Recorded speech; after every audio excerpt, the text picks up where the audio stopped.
Hello students, आज हम bills of exchange के प्रॉब्लम सॉल्व करने वाले हैं, स्टार्ट करने वाले हैं। ओके, तो आपने सब जर्नल एंट्रीज देख लिया है, बिल कैसे बनता है वो भी आपने देख लिया, ड्यू डेट कैसे फाइंड करते हैं वो भी हमने पढ़ लिया है।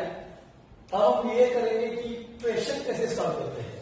Okay, journal entries in the books of drawer या in the books of drawing हमें लिखना है, तो हम कैसे लिखेंगे उसको सॉल्व करने वाले हैं। ओके, बिफोर दैट हमें ये फाइंड आउट करना आना चाहिए कि इस क्वेश्चन में एंट्रीज कौन से हैं।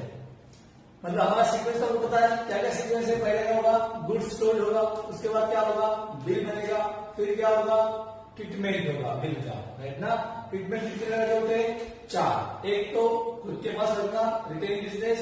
दूसरा डिस्काउंट विद बैंक करना, अगर आपको ऑन द स्पॉट कैश चाहिए तो आप बैंक में जाके पैसा निकाल सकते हो, उसे कहते हैं discount of bill. Okay, with bank. उसके बाद तीसरा होता है बिल सेंड टू एंडोर्स। कोई आपका क्रेडिटर है, मतलब ड्रॉवर का कोई क्रेडिटर है जिसको पैसा देना है, तो ड्रॉवर ने ये कहा कि भाई ड्रॉविंग से पैसा आने वाला है, तो ड्रॉविंग डायरेक्टली एंडोर्स के पास जा और पैसा पे कर दे। ओके, तो इसलिए उसके पास बिल होना बहुत जरूरी है, इसलिए हमने क्या किया, बिल सेंड टू एंडोर्स किया। उसके बाद bill send to bank for collection. Okay, हम यहाँ पर नहीं है या फिर सेफ्टी के लिए या फिर बाहर है, तो बिल का पैसा कैसा मिल सकता है, तो इसीलिए हमने बिल को क्या किया, बैंक के पास दे दिया है, भाई जब ड्यू डेट होगा तो पैसा जमा करो और मेरे अकाउंट में डिपॉजिट कर दो। ओके, ये हमने 4 मिनट देख लिए। उसके बाद क्या होगा, या तो बिल का पैसा मिलेगा या तो बिल नहीं मिलेगा, बिल ऑनर या फिर bill dishonour.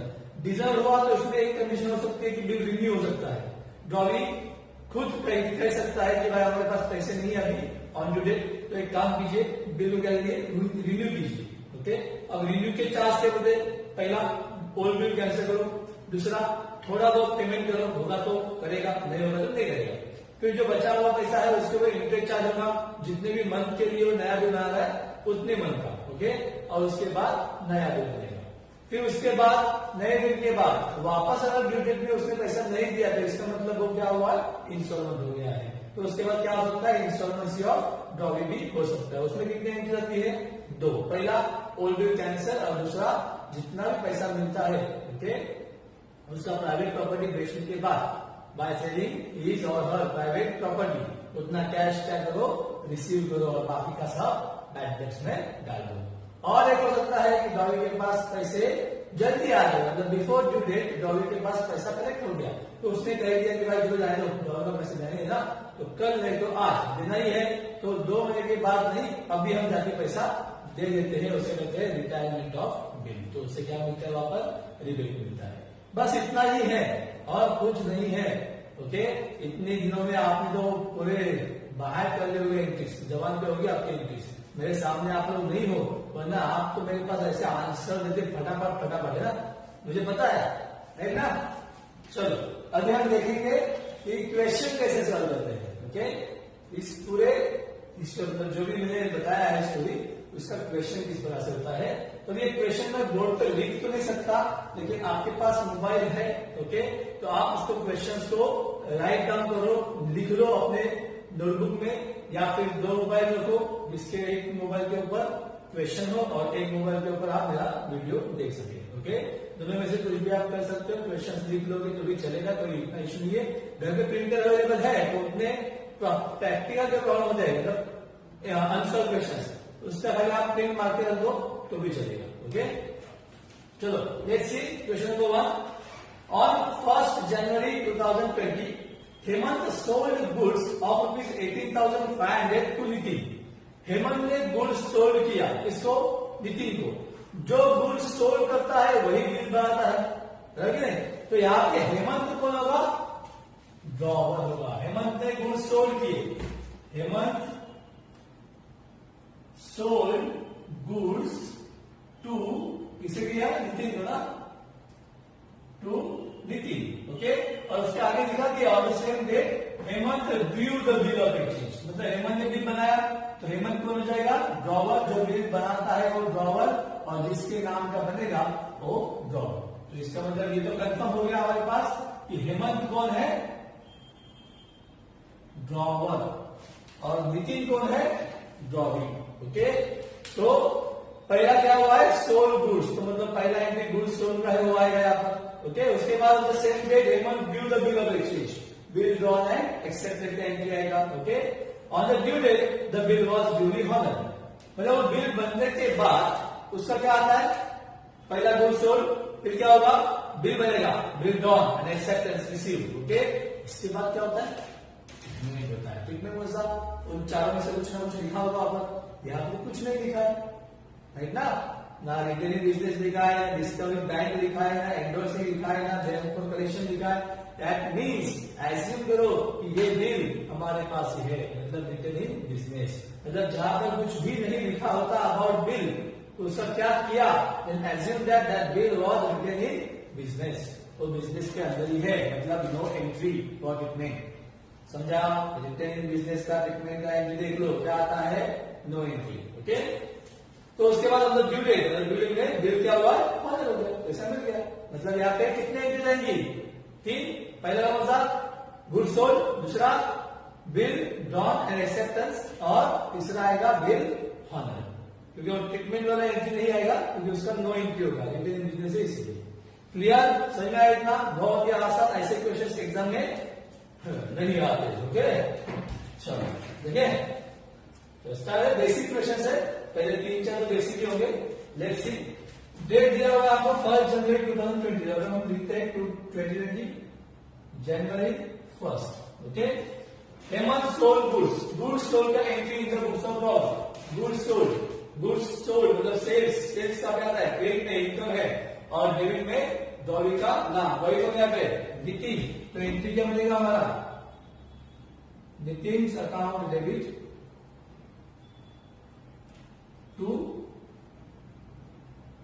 Bill, sorry to sales account, Nitin account debit to sales account, कितने का बिल दिया, अपना सेल हुआ है 18,500, डेबिट का डेबिट में, क्रेडिट का क्रेडिट में, डेबिट का अमाउंट डेबिट में लिखते हैं, क्रेडिट का अमाउंट क्रेडिट में लिखते हैं। ओके नरेशन आएगा, the goods sold on credit, उधारी पे गुड्स बेचा है।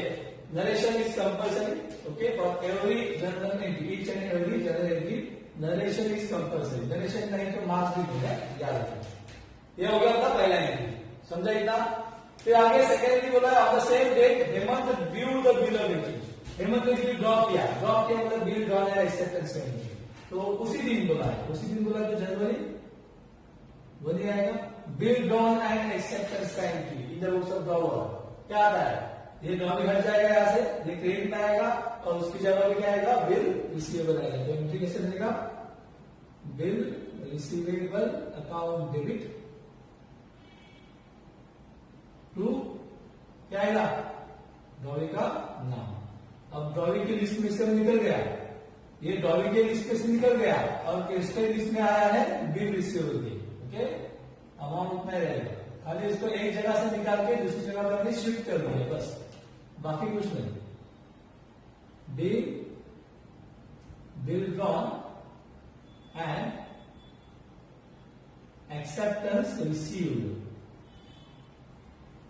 ओके हमने बिल ड्रॉ किया, उसका एक्सेप्टेंस भी रिसीव किया, समझ में आया, क्लियर। अब उसके बाद क्या होता है, ट्रीटमेंट, पहला गुड सोल्ड, फिर बिल ड्रॉन, फिर क्या होता है ट्रीटमेंट उसके बाद ही आता है, बिल ड्रॉ किया कि ट्रीटमेंट आना चाहिए। ओके अब ये ट्रीटमेंट क्या आएगा, no entry. Okay bank discount to bill receivable, तीसरे के लिए एंडोर्सिंग टू बिल रिसीवेबल, और फोर्थ के लिए bank formation to bill receivable. 4 में से जो भी किया होगा वही लिखना है। यहाँ पे कौन सा किया है, कुछ दिया ही नहीं, मतलब कौन सा, पहला वाला। Okay if any information about treatment is not given, that assume that bill was retailing business, and for retailing business the entry is no entry. Okay no entry में no entry लिखने नहीं, करना ही नहीं है entry, clear। अब उसके बाद क्या हुआ, on due date bill was duly honored। चलो अच्छी बात है, ड्यू डेट फाइंड करो, आपको जो मैंने सिखाया है, कितना मंथ है, 2 months, 2 months जनवरी 1 के बाद, जनवरी के बाद फरवरी मार्च को कंफर्म हो गया, और इसमें 3 दिन क्या होगा, ऐड होगा, मतलब कितना होगा, मार्च 4। ड्यू डेट पता है ना कैसे करते हैं, 2 मंथ मतलब जनवरी के बाद सेकेंड और थर्ड, जनवरी के बाद 2 months, फरवरी मार्च को कंफर्म हो गया, और तारीख में 3 दिन क्या होते हैं, ऐड होते हैं, तो 1 + 3 4। यहाँ पे बिल का पैसा मिला है, बिल किसके पास है, अपने पास है, तो ड्रॉविंग कहाँ पे आएगा, हमारे पास आएगा, रिटर्न इन बिजनेस में आएगा, मतलब हमारे पास आएगा। तो ड्रॉविंग आया, उसने मुझे कैश दिया, मैंने उसको बिल दिया, तो कैश आया, बिल गया, तो इनकी बनेगा cash account debit, okay, to bill receivable account, okay. Amount of bill वही रहेगा, कोई चेंजेस नहीं है। Bill honoured on due date, हो गया, खत्म, बस इसको टोटलिंग करो, डेबिट का क्रेडिट। समझा, इन द बुक्स ऑफ ड्रॉवर, कोई डाउट? ये तो इजी है, ये एग्जाम में नहीं आएगा, याद रखना। तो अभी इन द बुक्स ऑफ ड्रॉइंग जो मैंने बोला है ना, give journal entry in the books of Hemant and Nitin, तो ये अभी नितिन का रहता है। ये अभी लिख पाओगे ना, date, particulars, LF, ledger folio, पता है ना, लेजर फोलियो जर्नल है जो आएगा, ledger folio, debit amount, credit amount, okay, वही वहां पे मेंशन कर दो। ऊपर हम लिखेंगे journal entries in the books of, कौन है अभी, नितिन। नितिन कौन है, ड्रॉविंग है, ओके, नितिन कौन है, ड्रॉविंग है।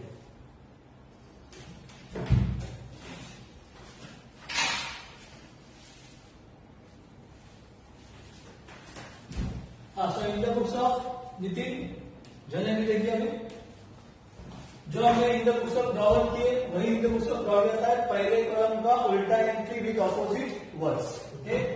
तो नितिन का अपना हेमंत कहता है कि हमने गुड्स क्या किए, सोल्ड किए, तो नितिन क्या कहेगा कि मैंने गुड्स परचेस किए, तो डेट तो वही रहेगा, डेट में कोई चेंजेस नहीं है, 2020 जनवरी 1। इसका opposite entry with opposite words, Nitin का अपोजिट क्या आएगा, हेमंत, सेल्स का अपोजिट परचेस, क्रेडिट का डेट में आएगा, तो परचेस अकाउंट डेबिट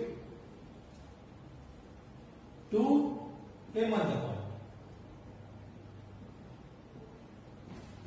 अमाउंट कितना आएगा, 18,500, 18,500। नरेशन में आएगा बिल, यहाँ पे गुड्स सोल्ड है, यहाँ पे क्या आएगा, goods purchased on credit, okay. तो ये जनवरी 1 का एंट्री हो गया, क्लियर। और उसके बाद ये बिल ड्रॉन एंड एक्सेप्टेंस का एंट्री जनवरी 1 उसी दिन का है, तो यहाँ भी उल्टा entry with opposite words, Nitin ऊपर जाएगा, बिल से नीचे आएगा, और ऑपोजिट वर्ड्स, नितिन का हो जाएगा Hemant, Hemant account debit to bill receivable का ऑपोजिट क्या होता है, bill payable account, okay. Amount तो वही रहेगा, अमाउंट में कोई चेंजेस नहीं। बी नरेशन में क्या आएगा, यहाँ पे एक्सेप्टेंस यहाँ पे रिसीव होगा, यहाँ पे क्या होगा, गिवन होगा, ओनली एक्सेप्टेंस गिवन, क्योंकि ये बिल ड्रॉ करने वाला नहीं है, ड्रॉ बिल नहीं ड्रॉ करता, तो खाली क्या लिखना है, एक्सेप्टेंस गिवन। हमने जो एक्सेप्टेंस किया था वो हमें रिटर्न दे दिया, समझा इतना। उसके बाद ट्रीटमेंट का एंट्री तो इन द बुक्स ऑफ ड्रॉविंग आता ही नहीं है, पता है ना, ट्रीटमेंट के इन the books of drawing column में नो एंट्री था, मतलब ट्रीटमेंट का इन the books of drawing confirm क्या है, नो एंट्री। तो उसके बाद क्या होगा, अभी मॉनर एंट्री मतलब ये एंट्री, तो इसका ऑपोजिट मार्च 4 उसका ऑपोजिट एंट्री आएगा। देखो ये बिल रिसीवेबल ऊपर जाके क्या होगा, बिल पेएबल, उसने बिल लिया और कैश दिया, इसलिए to cash, payment entry 18,500, 18,500। B क्या आएगा, वही bill honour on due date, okay. और फिर इसको क्लोज कर दो, समझे इतना, तो डाउट। अब इतना ही नहीं बोला है, और भी कुछ बोला है, और क्या बोला है देखो, और बोला है prepare Hemant account in the books of Nitin, मतलब इसी के बुक में इन द बुक्स ऑफ नितिन में ही हमें इधर हेमंत का अकाउंट बनाना है, मतलब लेजर बनाना है। जर्नल ने लेजर जर्नल बना दिया, in the books of Hemant बनाया, in the books of Nitin के हमने बना दिया।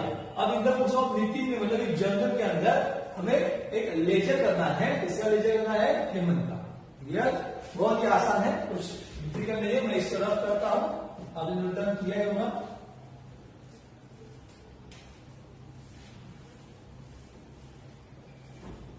अभी हम ड्रॉ करते हैं इन the books of Nitin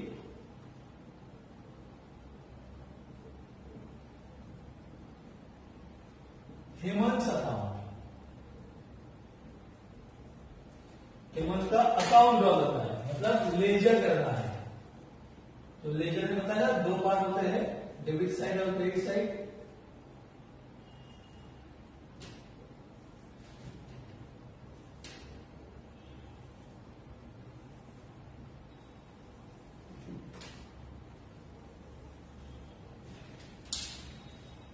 okay, यहां पे रहेगा डेट, ये डेबिट साइड है और ये क्रेडिट साइड। डेट पर्टिकुलर्स दोनों पता है आपको, 11 में पढ़ा आपने। यहाँ क्या आता है? यस, जेएफ होता है। जर्नल में एलएफ होता है और लेजर में जेएफ होता है। यहाँ पे अमाउंट इन रुपीज, ये डेबिट का हो गया। अब क्रेडिट के लिए भी सेम, डेट पर्टिकुलर्स, यहां पर भी क्या होगा? जेएफ और अमाउंट इन रुपीज। समझा इतना? कोई डाउट? अब हेमंत आपको कहा दिखा दे रहा है, यहां पर, बस दो ही में है। ओके, उसी का आंकड़ा बनाना है, बहुत ही सिंपल। देखो यहां पे एक बात याद रखनी है,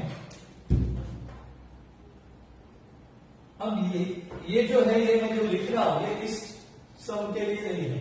ओके, चलो एक बात आप उसको मैं बाद में लिखता हूं, जब आएगा तो बताऊंगा, कंफ्यूजन दीजिए। तो यहाँ पे चलो पहले एंट्री क्या होता है? गुड्स सोल्ड का, तो यहाँ आ गया था परचेस टू हेमंत, तो हमने हेमंत को ओपन किया हुआ, तो ये परचेस कहां पे जाएगा? कहां पर है अभी फिलहाल? डेबिट में है। जर्नल में डेबिट, मतलब लेजर में कहां पे जाएगा? क्रेडिट में। जर्नल से लेजर में जाते हो तो अपोजिट डायरेक्शन में जाते हो, बराबर ना?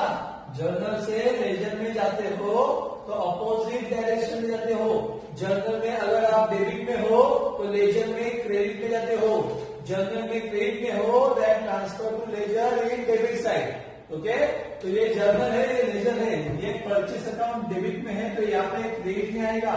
जब परचेस टू हेमंत लिखा हुआ है और हमने हेमंत का अकाउंट ओपन किया है तो इसे ट्रांसफर नहीं करना है, ये ट्रांसफर नहीं होगा, इसके बुक में जाएगा, मतलब उसके घर के अंदर हो जाएगा।